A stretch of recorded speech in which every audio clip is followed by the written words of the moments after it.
The ring had barely touched her finger when the phone rang. It was midnight. My son was asleep upstairs, the house dark except for the faint glow of the lamp. My fiancée had gone to bed smiling, her hand trembling with excitement as she admired the diamond. I stayed behind in the silence. The call came from a number I'd erased 5 years ago, a number that should have burned to ash with her. My wife's old phone. I answered with a shaking breath. Static. Then a voice. Her voice. Don't marry her. The air left my lungs. I gripped the phone so tightly my knuckles popped. Leave the town, she whispered. Take our son, please. And then the line went dead. The silence that followed was worse than the words. Because my wife had been dead for 5 years.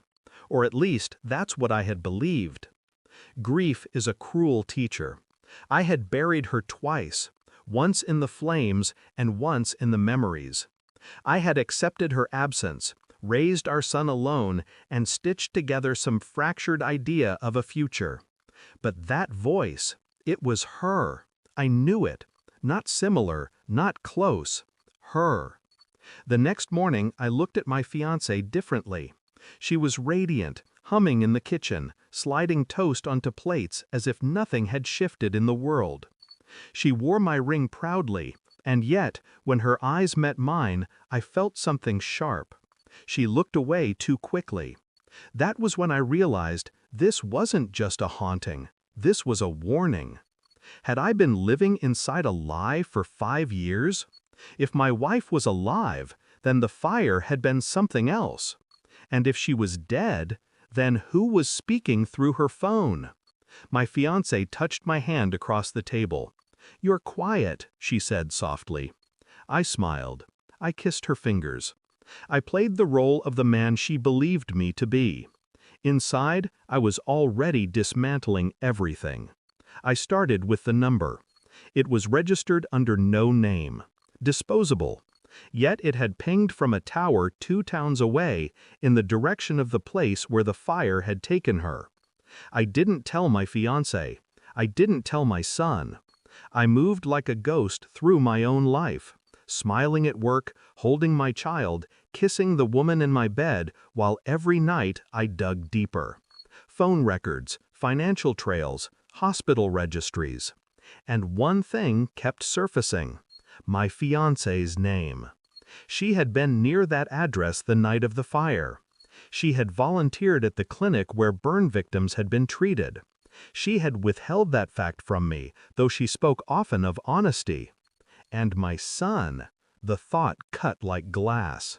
I ordered the test in silence, dropping the swab into an envelope.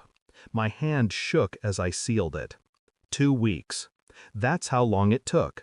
2 weeks of lying next to her, hearing her whisper promises of forever, while I waited for the truth to crawl out of the shadows.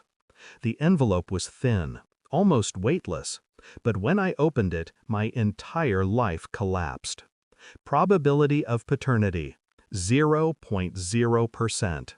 My son, my boy, not mine.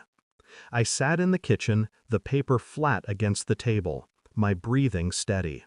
My fiancée walked in, humming, wearing the ring. She froze when she saw the document. Her lips parted. Color drained from her face. You knew? She whispered. I didn't answer. I only looked at her, calm, steady, like a man staring into the ocean while the waves swallowed his house. Tears came fast, excuses faster. It was before us. It was complicated. I didn't mean. I slid the paper toward her, the silence louder than her sobs. She crumbled. I did not. I picked up my phone, dialed back the number that had called me, the ghost of my wife. The line connected. My fiancée's phone lit up in her pocket. Her breath caught. Her eyes widened in horror. You sent the message, I said flatly. She broke, dropping to her knees, grabbing at my hands. I was scared. I didn't want him to grow up without you. I pulled away. You let me believe my wife was dead. You let me raise a son who wasn't mine. You built a future on ashes, then smiled while I bled. Her sobs filled the room. I left her there. I didn't pack much, just a bag, my wallet, and the paper that proved the truth. My son slept as I kissed his forehead one last time. He wasn't mine, but he had been my whole life. That, too, was ashes now. I walked out of the house without noise. Outside, the night was cold, sharp, and clean. For the first time in years, so was I. There was no grief left, no anger, only clarity. She had played her game, I had uncovered it, and I had taken back what she could never touch again, my silence. I lit a cigarette, exhaled slowly, and whispered into the dark. I buried one ghost.